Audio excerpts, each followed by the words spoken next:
What's going on, everybody? 5 questions with ABJ, New Era Pro Wrestling at the Coaldale, the Haunted Hotel. I don't know, the Anthracite Hotel. I fucked it up every time. But who am I here with today? You are here with The Experience, J.S. Michaels, your commentary partner at New Era Pro Wrestling. We've been really bonded on the commentary scene. I'm having a really good time working with you. I was going to tell George before he left, so he's already gone.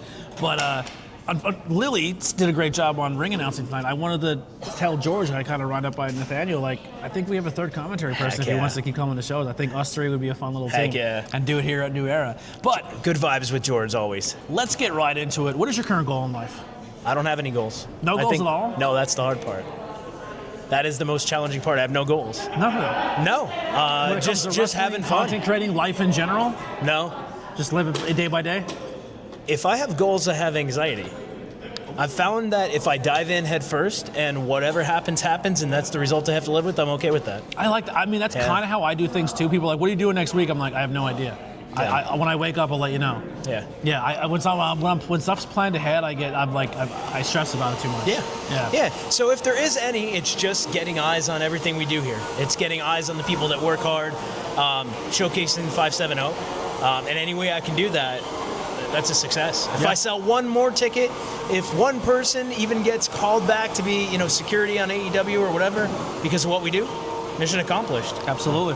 Like-minded people. That's why we bond very much. Heck yeah. I got the new T-shirt tonight. We're gonna do a little shirt trade. It looks great. What are you currently doing to achieve your goals?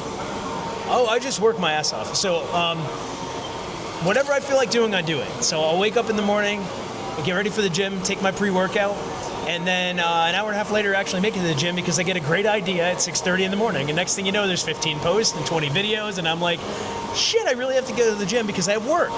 So, yeah. Yeah, it's part of it, that grind. What are some distractions or setbacks you have to overcome? I don't know that there are any setbacks or distractions or just all the wrestling and all the things going on. So there's too many things going on at once. It's hard to support everybody. It really is. Trying to put yourself in multiple places at once. It's going to be really hard at some point to pick and choose, like when two things are running at the same time. Like we almost have that situation a month from now. Yep. And I'm like, who do I help? Because I want to help everybody. Yeah. And I know that sounds great and all, but I'm one of those people in wrestling that was never there to put myself over. I'm just there to help out and have fun and actually, I'm not going to wrestle forever either, so I have to figure out how that ends. But I have no idea. Yeah. I have no idea. Somebody from a promotion's like, hey, when are you going to wrestle for us? And do whatever. And I'm like, I don't know. What do you got for me? So future's wide open right now. Yeah. Who or what motivates or inspires you? I'm a weird person to interview and ask these questions to. Nobody.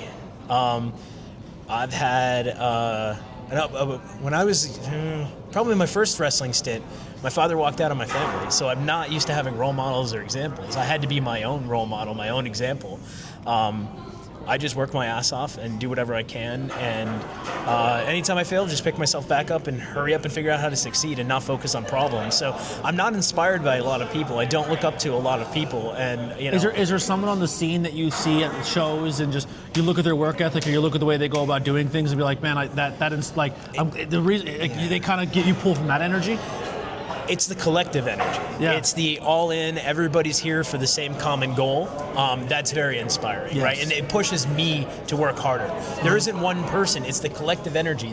The kids that we're looking around right now, the 20-year-olds, 30-year-olds, 40-year-olds, like, people are just here to tear down this place and get ready so we can be invited back and make sure it's all tip-top shape and clean. So the fact that everybody's working towards a common goal is really, really awesome. And that in and of itself is inspiring. It's not a person, but it's a situation that inspires me. Absolutely. Yeah.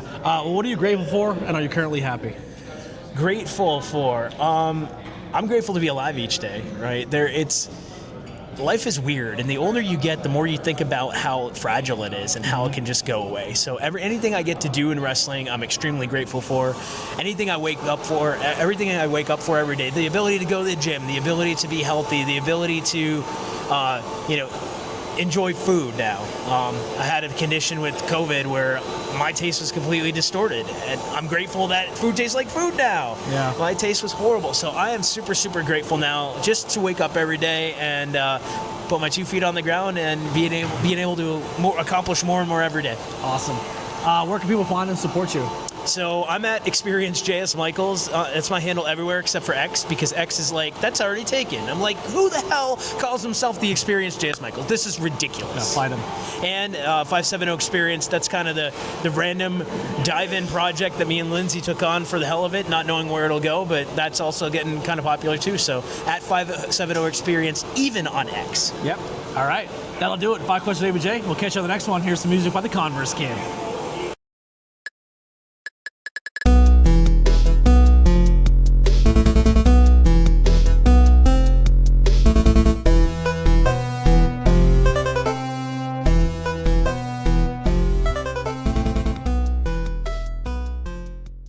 We're back for the bonus question. JS Michaels. Now, you were around for a while, trained, did wrestling, got out, get back in. Yeah. What was the what was your driving factor of looking at the wrestling landscape now, and what was that moment where you're like, I want to get back into this, whether at any cost, whether it's being the content guy, the wrestler guy, the commentator now, what was that event or show or person that you looked at, you're like, I'm getting in?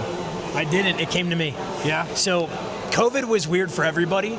But even before COVID, Lindsay and I did nothing. We didn't leave the house because she had 4 failed back surgeries. So we didn't have a social life. We were used to just hanging out, sitting in the apartment. Next thing you know, COVID comes.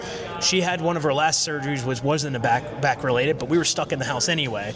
And then right at the end of COVID, as it kind of thawed out, I got a message from Rosh, and he's like, come back to wrestling. I'm in wrestling. And I'm like, I have high blood pressure, I'm in my 40s, and I'm going bald. He goes, fuck it, come back to wrestling. Like, we have something going on where we want, somebody wants to put somebody under a hood, and we're doing this cool thing. And I was like, I don't know. And literally about a week before that, I threw away all my old wrestling gear, because I'm like, why am I keeping this? I'm never going to go. Of course, here it comes. And then before you know it, Rosh has started up Smash Master, and he's like, you should come by. And I'm like, all right. And, once I went to Smash and saw that everybody was having fun, that there was a bunch of new, folks that weren't bitter, that weren't angry, that weren't grumpy, like some folks I encountered coming up in wrestling, and just doing it for fun, I'm like, I started to get addicted to that feeling. And I'm like, I'm getting the itch, and I need to come back. And so I did. So, again, I'm one of those people that takes what's dealt with me and makes the most of it. And this is another circumstance of it. Let's see where it goes. Yeah. Well, listen, best way to see where it goes is follow the 570 Experience on all social media. Follow him on all social media. And let's check this journey together. They do a great vlog where they go and film all the shows. It's a great experience seeing him and Lindsay bonding at these shows. And was she always into pro wrestling, or is this new for her? She did backyard wrestling in high school and didn't really watch wrestling all that religiously. And when Lindsay started to come around Smash, she was the ticket girl. And then all of a sudden, I said, why don't you try fan cam? Like, this is something that was an old concept. Why don't we bring it back? Why don't you bring the fan perspective? She took it and ran with it, and now it's her own, and it's better than fan cam. It's womaned by a much better person than who originally ran fan cam to begin with. So, and it's amazing to see her succeed. And again, she's disabled. She's got the permanent handicap thing. She's got many back surgeries. She goes through hell just to do these shows, and the fact that she does it and does so well at it is amazing. Yeah. So I'm glad she took the leap with me. That's all. Now, are you guys both watching wrestling on TV every week? Nope. No? We strictly independent? Yeah, I mean, we're lucky if we get to watch a half an hour of TV at night before I go to bed. I go to bed at 9:30, I wake up a 5:45, and then it's all that, go to corporate America, come back, do content, repeat until wrestling on Saturday or Sunday. Yeah, sounds like me. Yeah. Except I still try to find a way to watch. I don't watch as much as I used to, but it's hard. There's not enough time in the day. If we can get more, that'd be great. On that grind. Yeah. We'll see you guys next time. 5 questions with ABJ. We're out of here. See ya. Peace. We didn't get that on camera. Lily was talking about how she wore my underwear tonight. It's pretty hot, right? That's a bonding experience. Can you say the same? You ever wear your partner's underwear? No. I never have either. No, I haven't. All right. We'll keep that at the end. We're back. 3, 2, 1.